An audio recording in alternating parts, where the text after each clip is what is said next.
All right, everyone. This is the $14 legend, and we are back with the storyline of. Let's rock, baby.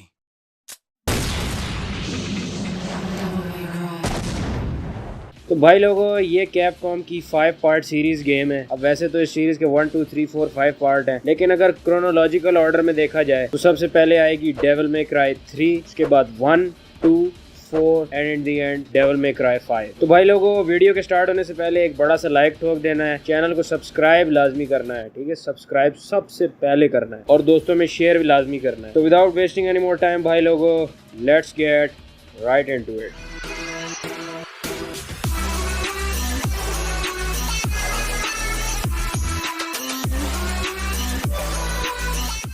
तो भाई लोगों, basically इस game के अंदर 2 world दिखाए गए हैं, एक ह्यूमन वर्ल्ड और एक डीमन वर्ल्ड। और डीमन वर्ल्ड का लीडर मुंडस, जो कि डीमन वर्ल्ड का सबसे पावरफुल डीमन है, इसलिए उसने पूरे डीमन वर्ल्ड पे कब्जा किया हुआ है। और उसका राइट हैंड मैन है स्पार्डा, जो कि उसकी आर्मी का सबसे पावरफुल लीडर है। अब मुंडस बेसिकली डीमन वर्ल्ड के साथ साथ ह्यूमन वर्ल्ड पे भी काबू पाना चाहता है। अब स्पार्डा बेसिकली है तो मुंडस का ही बंदा, लेकिन वो अंदर से ईवल नहीं है, इसलिए वो नहीं चाहता कि मुंडस ह्यूमन वर्ल्ड पर कब्जा करे। और वो मुंडस के खिलाफ जाकर अपनी डीमन पावर्स का यूज करते हुए मुंडस को हरा अंडरवर्ल्ड के थ्रू अर्थ में जाने वाले सारे पोर्टल सील कर देता है। और अब अर्थ वालों की नजरों में स्पार्डा एक लेजेंड बन गया है और उसकी बहुत ज्यादा रिस्पेक्ट बढ़ चुकी है। अब स्पार्डा डीमन वर्ल्ड को छोड़ अपनी ह्यूमन फॉर्म यूज करके इंसानों के बीच में ही रहता है और कुछ टाइम बाद ईवा नाम की एक ह्यूमन लड़की से शादी कर लेता है और इनके 2 ट्विन बच्चे होते हैं। कौन से? डांटे एंड वर्जिल। और ये दोनों हाफ ह्यूमन और हाफ डीमन है। अब स्पार्डा अपने दोनों बेटों को अपने एम्यूलेट का हाफ हिस्सा देता है और अपने मरने से पहले अपने दोनों बेटों को एक एक स्वॉर्ड दे के जाता है, डांटे को रिबेलियन और वर्जिल को यामाटो। अब स्पार्डा की मौत के बाद जब डांटे और वर्जिल दोनों 8 साल के होते हैं तो वो अपनी डीमन आर्मी के कुछ लोगों को स्पार्डा की बीवी और उसके बच्चों को मारने भेजता है, जहाँ वर्जिल ऑलरेडी अपने घर से बाहर आर्मी का सामना करने चला जाता है। और ईवा डांटे को एक अलमारी के अंदर छुपा खुद वर्जिल को बाहर ढूंढने चली जाती है और खुद मारी जाती है।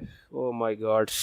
अब इस इंसिडेंट के बाद दोनों भाई यही सोचते हैं कि उनका दूसरा भाई मारा गया। डांटे ये सोचता है कि वर्जिल मारा गया और वर्जिल ये सोचता है कि डांटे मारा गया। वर्जिल मुंडस की आर्मी का मुकाबला करते हुए तकरीबन मरने ही वाला होता है, लेकिन वो ऑलमोस्ट अपनी जान बचा यहाँ से भाग जाता है। अब जब दोनों भाइयों की उम्र तकरीबन 18 साल हो चुकी है, तब वर्जिल अपने फादर स्पार्डा की डिमोनिक पावर्स को मजीद स्टडी करता है और इन्हें स्टडी करते हुए वो आर्कम नाम के एक बंदे से मिलता है और वो भी अपने आप को एक डीमन बनाना चाहता है, जिसके चक्कर में भाई साहब ने अपनी बीवी को भी मार दिया है। लेकिन उसके बावजूद भी कोशिश नाकाम रही और उस फेल्ड रिचुअल की निशानी उसके मुंह पे एक स्कार के तौर पे आज भी कायम है। और आर्कम वर्जिल को ये बताता है कि टेमन नेग्रू नाम का एक पोर्टल है जो कि उसके फादर ने सील कर दिया था, जो डीमन वर्ल्ड के अंदर जाता है और जिसे ओपन करके वर्जिल उसके फादर स्पार्डा की इमेंस पावर को हासिल कर सकता है। लेकिन भाई जी, उसके लिए उसे एम्यूलेट का दूसरा हिस्सा भी चाहिए होगा, जो कि डांटे के पास है। और दूसरी तरफ डांटे इस वक्त 18-19 साल की उम्र में just for fun devil hunting का काम शुरू कर देता है कि भाई जी बस पैसे ला के दो मुझे, किसी भी डीमन डेविल का बताओ, उसके गेम कार्ड डालूंगा, फुल एंजॉय और पैसे भी साथ में। और अपनी डेविल हंटिंग की एक शॉप खोल लेता है, लेकिन अभी तक उसे ये नहीं समझ आई कि इस शॉप का नाम क्या रखे। एट दिस टाइम वर्जिल को भी ये पता लग जाता है कि डांटे जिंदा है और वो आर्कम के थ्रू डांटे तक ये मैसेज पहुंचाता है कि वो उससे मिलना चाहता है और उसे डांटे के एम्यूलेट का हाफ पीस चाहिए। अब वर्जिल आर्कम की मदद से टेमन नेग्रू का पोर्टल एक्टिवेट कर देता है और डांटे इस टावर की लोकेशन पर पहुंचता ही है कि तभी उसे इस टावर से निकले हुए डीमन से फाइट करती हुई एक लड़की मिलती है और वो लड़की भी एक डेविल हंटर है और वो अपना नाम शाम कोई नहीं बताती, बस डांटे उसे लेडी लेडी लेडी बोलता रहता है, लेकिन एक्चुअल में उस लड़की का नाम मैरी है। और टावर में थोड़ा और ऊपर पहुंचता ही है कि तभी उसे जेस्टर नाम का एक क्लाउन मिलता है जो उसे टावर के सारे पजल्स पार करने में उसकी मदद करता है ताकि डांटे टावर के टॉप तक पहुंच सके। और डांटे के वर्जिल को अपने हिस्से के एम्यूलेट का पीस ना देने की वजह से वर्जिल उसे हरा उसी की रिबेलियन स्वॉर्ड उसी की छाती में खोप देता है और यहाँ से कल्टी मारता है। लेकिन डांटे की रिबेलियन स्वॉर्ड उसका ब्लड टेस्ट करते साथ ही डांटे का डेविल फॉर्म ट्रिगर करती है। अब पोर्टल की एंट्रेंस तक पहुंचने से पहले ही वर्जिल आर्कम को धोखा दे उसे भी मार देता है और वर्जिल खुद अकेला रिचुअल चेंबर में पहुंच अपने ब्लड से इस टावर को एक्टिवेट करने की कोशिश करता है, लेकिन घंटा कुछ भी नहीं होता। दूसरी तरफ वो डेविल हंटर लड़की जो यहाँ पर आई हुई थी, ये पता लगता है कि वो अपने बाप से अपनी माँ की मौत का बदला लेने आई थी, क्योंकि उसके बाप आर्कम ने उसकी माँ को मार दिया था। और यहाँ आर्कम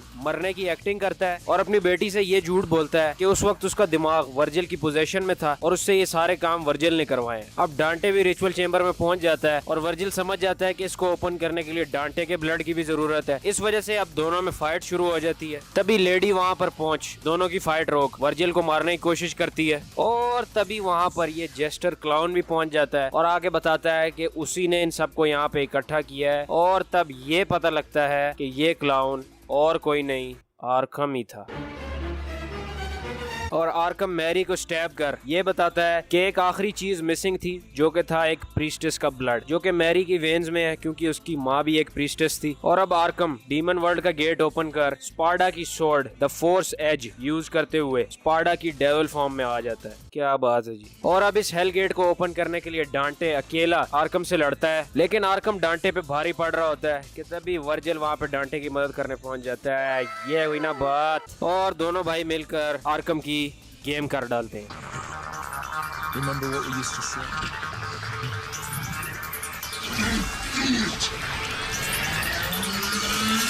Jackpot.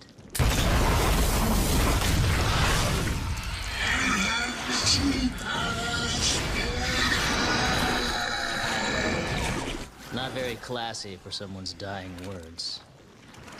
और इसके बाद आर्कम की ह्यूमन बॉडी हेल गेट से नीचे गिरती है। लेडी आर्कम की ह्यूमन बॉडी को गोली मार अपनी माँ का बदला ले फाइनली अपना रिवेंज कंप्लीट करती है, लेकिन अब उसकी फैमिली का कोई भी मेंबर जिंदा नहीं बचा और वो बहुत ज्यादा उदास भी हो जाती है। अब दूसरी तरफ डांटे और वर्जिल अपने फादर स्पार्डा की पावर और उसकी स्वॉर्ड द फोर्स एज को हासिल करने के लिए लड़ते हैं आपस में, लेकिन इस बार डांटे इजीली वर्जिल को हरा देता है और वर्जिल अपनी हार तस्लीम कर इस क्लिफ से जंप लगा डीमन वर्ल्ड के खुले हुए पोर्टल में गिरा देता है अपने आप को। डांटे अपने फादर की स्वॉर्ड द फोर्स एज को क्लेम करता है और अब लेडी की तरह वो भी अपनी फैमिली के आखिरी मेंबर को खो चुका है, जिस पर डांटे की आंखों से आंसू बहने लग जाते हैं। लेडी उससे पूछती है कि क्या डेविल्स भी रोते हैं, तो डांटे कहता है भाई जी नहीं, डेविल्स नेवर क्राई। लेकिन लेडी उसे कहती है कि जब कोई डेविल अपना लव्ड वन खो देता है तो शायद अ डेविल मे क्राई। यहीं पर मैरी अपना पुराना नाम भुला अपना नाम परमानेंटली लेडी रख एक परमानेंट डेविल हंटर बन जाती है और डांटे अपनी शॉप को परमानेंट कर फाइनली उसे अपनी शॉप का नाम भी मिल गया। He finally decided on a name for his shop.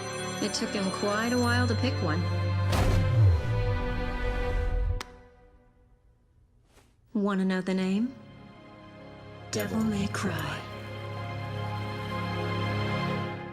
वहीं दूसरी तरफ जहां वर्जिल डीमन पोर्टल में गिर गया था तो डीमन वर्ल्ड में पहुंचते साथ ही उसका सामना मुंडस से होता है और वर्जिल उसे हराने में नाकाम रहता है और मुंडस उसे पोजेस कर अपनी डीमन आर्मी का हिस्सा बना लेता है। अब इस इंसिडेंट के तकरीबन 9 साल बाद ट्रिश नाम की एक लड़की डांटे की शॉप पर आती है और उसे ये बताती है कि मुंडस मले आइलैंड नाम की एक जगह पर एक पोर्टल के थ्रू डीमन वर्ल्ड से ह्यूमन वर्ल्ड में आने लगा है। और ट्रिश जब अपने ग्लासेस उतारती है तो ये देखकर डांटे हैरान हो जाता है कि ट्रिश की शक्ल उसकी माँ से कितनी ज्यादा मिलती है और वो डांटे को ये बताती है कि मुंडस ही वो डीमन है जिसने उसकी माँ को मारा है, जिस पर डांटे ट्रिश की मदद करने के लिए कम्प्लीटली तैयार हो जाता है। और मले आइलैंड पर पहुंच ट्रिश कैसल के अंदर घुसती है और डांटे भी उसके पीछे पीछे जाता है और इस कैसल में घुस डांटे का सामना कई सारे डीमन में से होता है और इनमें एक नीलो एंजेलो नाम के भी एक डीमन से डांटे का सामना होता है और इसे फाइट कर उसे हराने के बाद उसे वर्जिल के एम्यूलेट का पीस मिलता है, जिससे डांटे समझ जाता है कि ये डीमन और कोई नहीं वर्जिल ही था। और डांटे और वर्जिल दोनों के एम्यूलेट के पीसेस को मिला डांटे की फादर की स्वॉर्ड द फोर्स एज अपनी असली शक्ल में आती है। दूसरी तरफ हमें यह पता लगता है कि ट्रिश डांटे को धोखा देकर इस आइलैंड पर लेकर आई है और वो मुंडस के थ्रू बनाई गई एक डीमन है और डांटे और ट्रिश में फाइट होती है। तभी पत्थर का एक बड़ा टुकड़ा ट्रिश के ऊपर गिरने ही लगा होता है, लेकिन उससे पहले डांटे उसकी जान बचा लेता है और ट्रिश ये चीज देखकर हैरान होती है कि जी मैंने इतनी बड़ी फिल्म डाली इसके साथ फिर भी इसने मेरी जान बचाई। तो डांटे से पूछती है कि तुमने मेरी जान क्यों बचाई भाई, तो डांटे सिर्फ इतना कहकर यहाँ से चला जाता है कि तुम्हारी शक्ल मेरी माँ से बहुत ज्यादा मिलती है। और ट्रिश उसके पीछे आने की कोशिश करती है, डांटे कहता है नस जा इधर से, मेरे पीछे ना आई, गायब हो इधर से। और इसके बाद डांटे मुंडस तक पहुंचता है, तभी उसे पता लगता है कि मुंडस ट्रिश को पकड़ उसे मारने वाला है क्योंकि वो डांटे को मारने में नाकाम हुई। लेकिन उससे पहले वो डांटे पर एक पावरफुल अटैक करता है, लेकिन इससे पहले कि ये अटैक डांटे को हिट होता ट्रिश डांटे की जान बचाती है और ये अटैक उसे लगने पर वो वहाँ बेहोश हो जाती है। तभी मुंडस एक बड़े स्टैच्यू को पोजेस कर डांटे से फाइट करता है और उसे अपने साथ एक दूसरे डायमेंशन में ले जाता है और डांटे मुंडस से पूछता है कि उसने ट्रिश को बनाया तो आखिर उसकी माँ की शक्ल ही क्यों बनाई। तो मुंडस उसकी माँ का मजाक बनाते हुए उसे एक यूजलेस क्रीचर बोलता है और कहता है कि तुम जितनी चाहो मैं तुम्हारे लिए उतनी माएं बना सकता हूँ।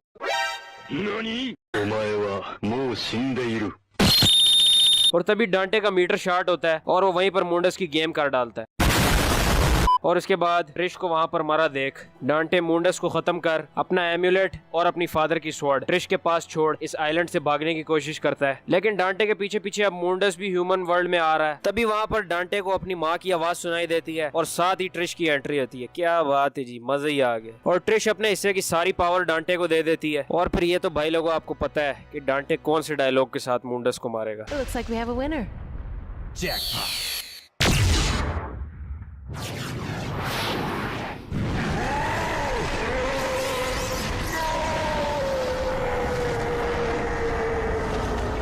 और उसके बाद डांटे और ट्रिश एक प्लेन के थ्रू इस आइलैंड से एस्केप कर जाते हैं और एक एक्सप्लोजन के थ्रू पूरा आइलैंड तबाह हो जाता है। और अब डांटे और ट्रिश दोनों ही मिलकर डेविल मे क्राई की शॉप को चलाते हैं और डेविल हंटिंग करते हैं। अब कुछ टाइम बाद डांटे डीमंस को हंट करता हुआ एक म्यूजियम में पहुंचता है और वहाँ उसे म्यूजियम में एक लूसिया नाम की लड़की मिलती है जो वहाँ पर एक एंशिएंट रेलिक को चोरी करने के लिए आती है। और जब लूसिया को पता लगता है कि डांटे एक डेविल हंटर है तो वो उसे रिक्वेस्ट करती है कि वो उसके साथ डूमरी आइलैंड तक चले और वहाँ पहुंच वो उसे अपनी माँ मटियर से मिलाती है। और लूसिया की माँ डांटे से रिक्वेस्ट करती है कि वो आरियस नाम के एक सोर्सरर और बिजनेसमैन से हमारी जान छुड़वाए जो कि एक रिचुअल के थ्रू इमॉर्टल होना चाहता है, जिसके लिए वो आर्गोजेक्स नाम के एक डीमन को डीमन पोर्टल के थ्रू ह्यूमन वर्ल्ड में लाना चाहता है। और डांटे टॉस करता है तो अगर कहता है कि हेड आया तो मैं तुम लोगों की मदद करूंगा और हेड आने पे वो उनकी मदद करता है। उसके बाद लूसिया को ये पता लगता है कि वो भी ह्यूमन नहीं डीमन ही है और उसे आरियस ने ही बनाया है। और इसके बाद डांटे आरियस की गेम करने के बाद लूसिया के पास पहुंचता है, लेकिन ऑलरेडी देर हो चुकी है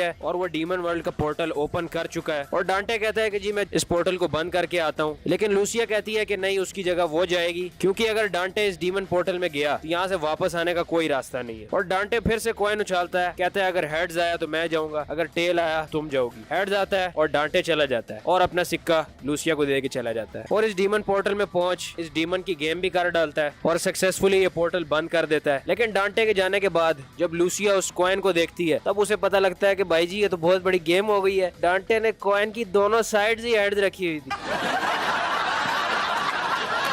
अब कुछ टाइम बाद लूसिया हमें डांटे की शॉप में नजर आती है उसका सिक्का उछालते हुए और साथ ही लूसिया को एक बाइक की आवाज सुनाई देती है, यानी कि डांटे वापस आ गया है।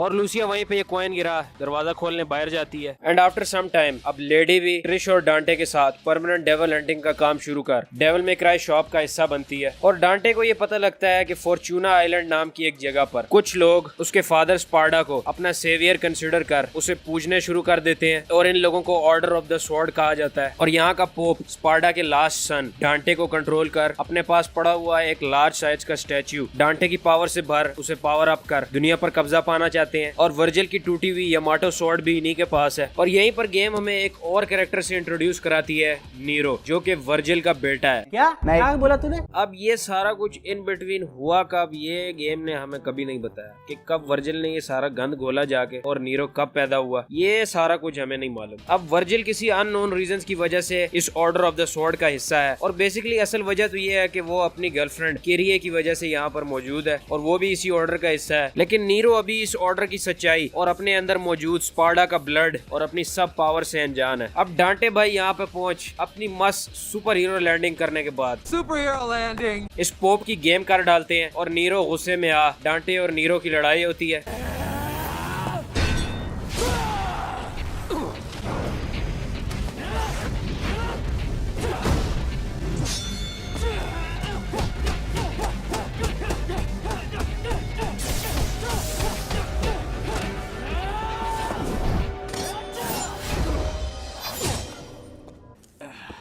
Getting better. Abilities.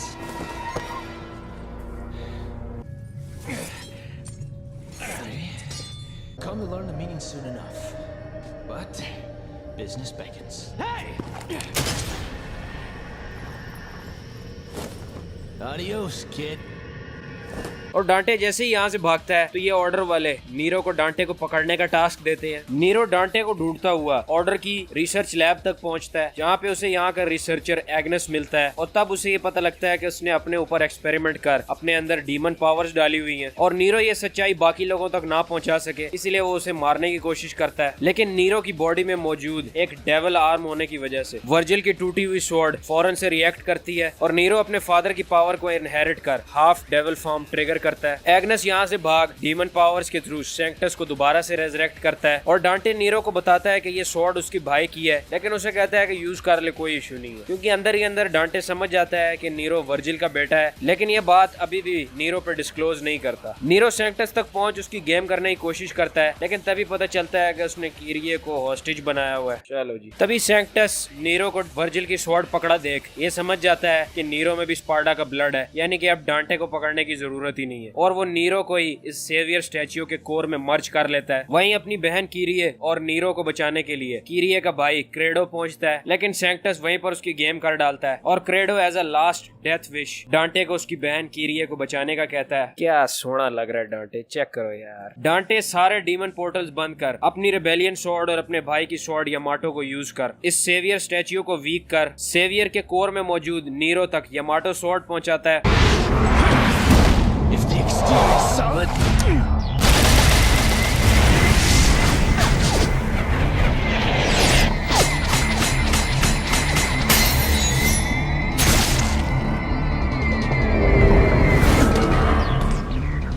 then you gotta take it out from the inside. Time to wake up, kid! You're missing out on all the fun! Nero!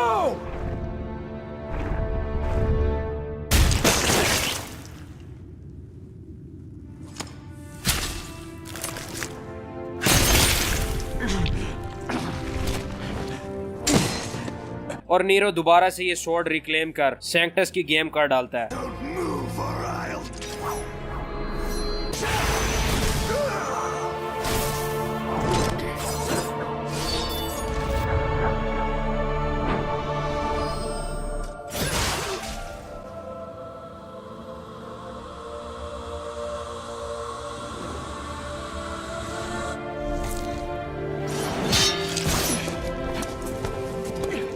और फॉर्चूना सिटी के ऊपर से खतरा टल चुका है। तभी डांटे नीरो को ये स्वॉर्ड परमानेंटली रखने का कह ज्यादा कोई बात किए बगैर अपने रास्ते चला जाता है।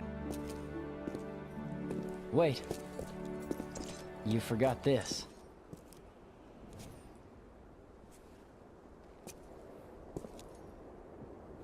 Keep it. What?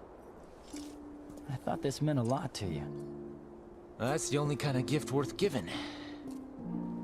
I want to entrust it to you, so I am. What you do from here is your call. Hey, Dante. Will we meet again?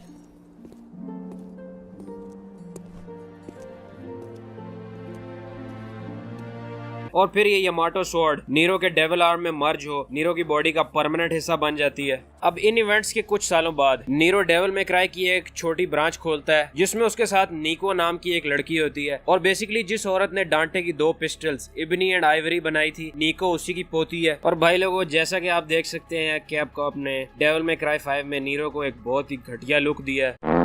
मतलब यार, इस चेंज की क्या जरूरत है? क्या मैंने मांगा था? क्या भाई लोगों आपने मांगा था? किसी ने नहीं मांगा था यार, ये इतना अच्छा लुक था उसका। चलो खैर। और एक दिन नीरो अपनी शॉप पर होता है, बस रोटी का टाइम होने लगा होता है। तभी उसकी शॉप पर एक अननोन बंदा आता है। नीरो कहता है रोटी खानी है तो आ जाओ अंदर, लेकिन उस बंदे के अंदर एंटर होते ही नीरो का डेविल आर्म ट्रिगर हो जाता है, और साथ ही वो बंदा एकदम नीरो का डेविल आर्म उसकी बॉडी से एकदम खींच लेता है, और उस बंदे के वो डेविल आर्म हाथ में पकड़ते ही आर्म यामाटो स्वॉर्ड में कन्वर्ट हो जाता है, और उसी स्वॉर्ड के थ्रू वो बंदा पोर्टल ओपन कर यहाँ से भाग जाता है। और इसी इवेंट के 3 दिन बाद डांटे की शॉप डेविल में क्राई पर एक वी नाम का बंदा आकर उसे ये बताता है कि एक पावरफुल डीमन रेजरेक्ट होने वाला है, और वो पूरी दुनिया में तबाही कर देगा, सब कुछ खत्म हो जाएगा, और हमें तुम्हारी मदद की जरूरत है। और डांटे कहता है इसमें कौन सी नई बात है, लेकिन वी उसे ये बताता है कि ये डीमन बहुत पावरफुल है और माइट भी पॉसिबल कि तुम अकेले इसका मुकाबला नहीं कर सकते। तो डांटे अपने साथ लेडी और ट्रिश को भी लेके जाता है, और वी के साथ उस डीमन की लोकेशन पर पहुंचता है, और यूरिजिन नाम के इस डीमन से डांटे की फाइट होती है। और जैसा कि वी ने बताया था, ये डीमन बहुत पावरफुल है और डांटे ट्रिश और लेडी के साथ मिलकर भी मुकाबला नहीं कर पाता। तभी इस लोकेशन पर नीरो पहुंचता है और वो भी अपनी ट्राई मारता है। Hey,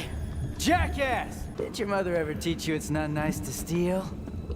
Sorry, Dante. I'm bagging this bitch. लेकिन एज एक्सपेक्टेड नीरो भी इस डीमन को नहीं हरा सका। तभी डांटे उसे मारने की एक फाइनल कोशिश करता है और वी नीरो को यहाँ से बचा कर ले जाता है ताकि इन केस डांटे मरे तो एंड में इस डीमन का मुकाबला करने के लिए कोई तो जिंदा बचे। और बाहर की दुनिया में ये डीमन क्लाइफॉथ नाम के रूट्स यानी जड़ें उगा रहा है और बेसिकली इन क्लाइफॉथ रूट्स का मकसद ये है कि ये सारी जड़ें मिलकर एक क्लाइफॉथ ट्री बनाएंगी जिसके ऊपर से एक फ्रूट उगेगा और उस क्लाइफॉथ फ्रूट को जो भी डीमन खाएगा वो सबसे ज्यादा पावरफुल डीमन बन जाएगा। ओके, अब जैसे कि नीरो का डेविल आर्म नहीं रहा तो निको उसे मल्टीपल टाइप्स के डेविल ब्रेकर आर्म्स बना के देती है जो कि उसके बाजू से डायरेक्टली अटैच होते हैं और उनमें मल्टीपल डिजाइन हैं और बहुत ही अजीब किस्म के डिजाइन भी है। खैर नीरो अपने इस डेविल ब्रेकर आर्म के साथ बहुत से डीमंस का सामना करता है और एक डीमन को हरा उसे वहाँ उस डीमन की बॉडी के अंदर से लेडी मिलती है जिसे यूरिजेन ने पोजेस कर इस डीमन में कन्वर्ट कर दिया था। दूसरी तरफ वी भी डांटे का पता लगाने के लिए डीमन से फाइट करता रहता है और वो कुछ डीमंस को स्पार्टा की स्वॉर्ड द फोर्स एज के बारे में बात करता हुआ सुनता है जिसे यूरिजेन हासिल कर और भी पावरफुल होना चाहता है। तो वी सोचता है कि इससे पहले ये डीमंस उस तक पहुंचे वी खुद स्पार्टा की स्वॉर्ड ढूंढ लेता है और साथ ही उसे डांटे की बॉडी भी मिल जाती है। अब डांटे होश में आ ये रियलाइज करता है कि वो तकरीबन 1 महीने से अनकॉन्शियस था और अपने फादर की स्पार्टा स्वॉर्ड को पकड़ एक और डीमन से फाइट करता है और इससे पता लगता है कि इस डीमन ने ट्रिश को पोजेस किया हुआ था और उसे मार ट्रिश की बॉडी को रिकवर कर वो उसे वी के पास छोड़ 70 पे किक मार निकल जाता है यहाँ से। तभी ट्रिश वी से पूछती है कि आखिर यूरिजेन है कौन और उसको मारने के लिए वी डांटे के पास ही क्यों आया। तब वी उसे बताता है कि यूरिजेन और कोई नहीं वर्जिल ही है। चलो जी क्या बात है, क्लैपिंग नहीं होनी चाहिए फिर। और नीरो का हाथ उखाड़ कर ले जाने वाला वर्जिल ही था। वर्जिल ने अपनी यमाटो स्वॉर्ड के जरिए खुद को स्टैब किया और अपनी ह्यूमन और डीमन फॉर्म को अपनी बॉडी से अलग कर दिया। अब वी बेसिकली वर्जिल की ह्यूमन फॉर्म है और वर्जिल का डीमन फॉर्म यूरिजेन है। कुछ समझे? चलो आगे चलते हैं। और डांटे अपनी 70 पर बैठकर अपने पुराने घर पहुंचता है जहां पर उसने अपना बचपन गुजारा। अब वहां डांटे के जहन में एक बात आती है कि अगर वर्जिल अपनी बॉडी में अपनी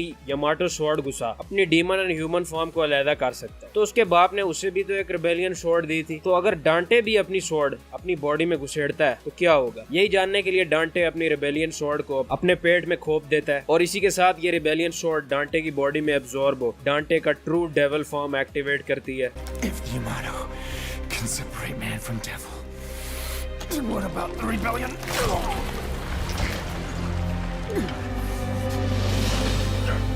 Wow.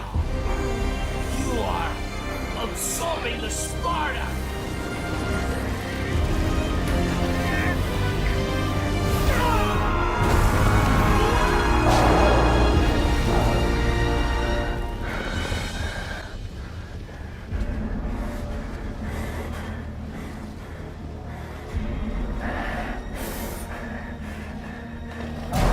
दूसरी तरफ नीरो जो ये सोचता है कि अपने डेविल ब्रेकर आर्म के साथ वो यूरिजेन को हरा देगा, वो यूरिजेन तक पहुंच अपनी पूरी जान लगा सिर्फ यूरिजेन पर एक स्क्रैच मारने में कामयाब होता है। And just as Urizen is about to kill Nero, Dante भाई की फुल सुपर हीरो एंट्री होती है और डांटे और यूरिजेन में फाइट होती है और डांटे अच्छा भला टफ टाइम देता है यूरिजेन को, लेकिन यूरिजेन तभी वहां से भाग जाता है जब उसे पता लगता है कि क्लाइफॉथ रूट्स मिल क्लाइफॉथ ट्री बन चुका है जिस पर क्लाइफॉथ फ्रूट भी उग चुका है और वो उसे खाने के लिए यहाँ से भागता है ताकि वो और पावरफुल होकर डांटे से फाइट करे। तभी वहाँ पर बाकी की टीम पहुंच निको अपना इंट्रोडक्शन कराती है और उसे ये हैट गिफ्ट करती है और उसके बाद this is what happens.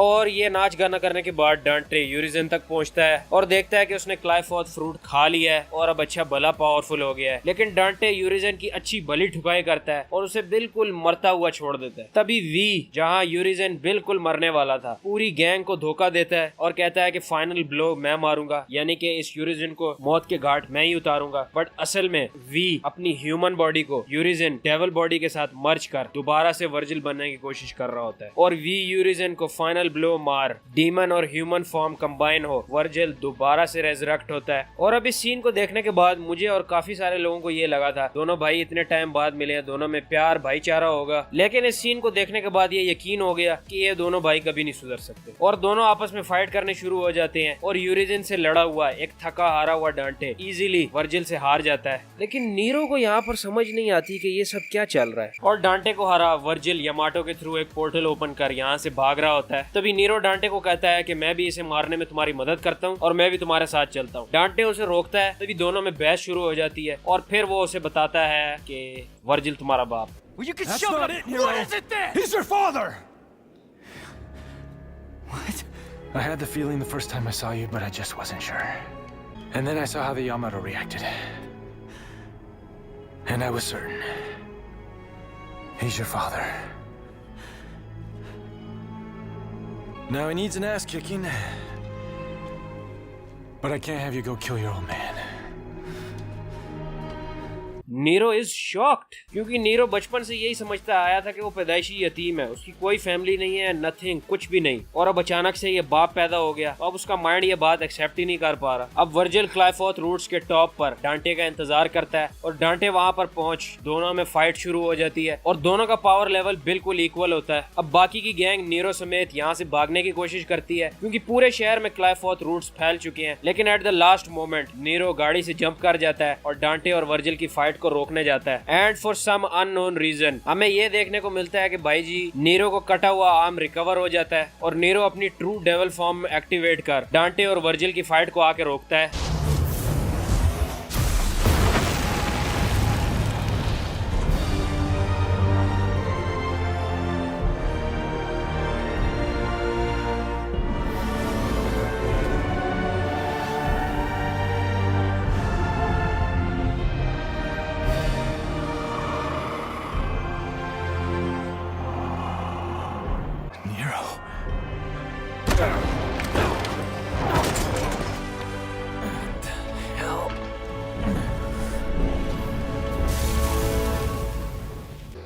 Listen to me. I told you already. This is not your...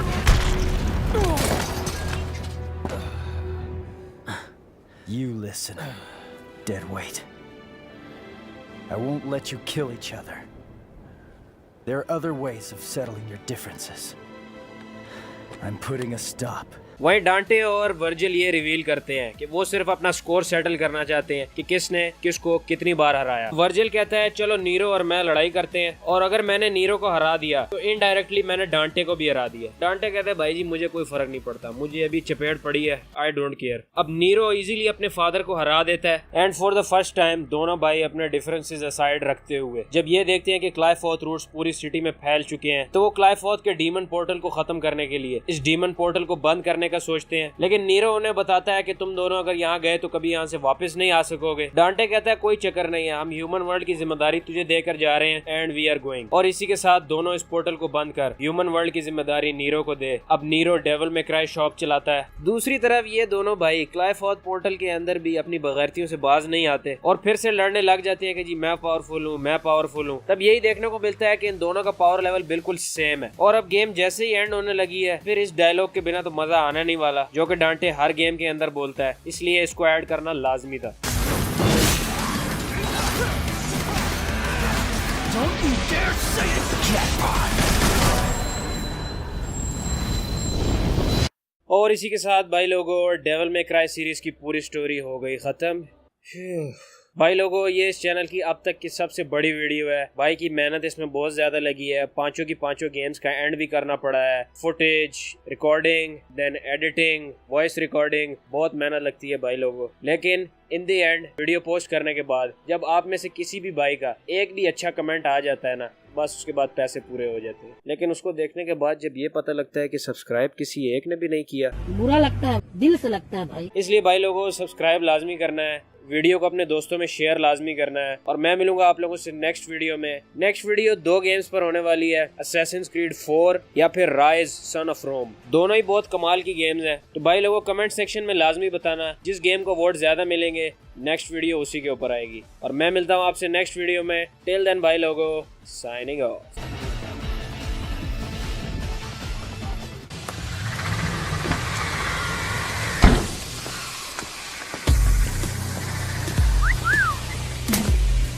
Got an arm.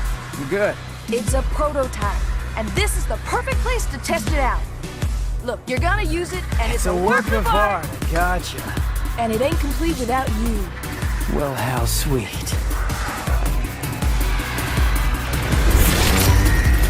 Feels good.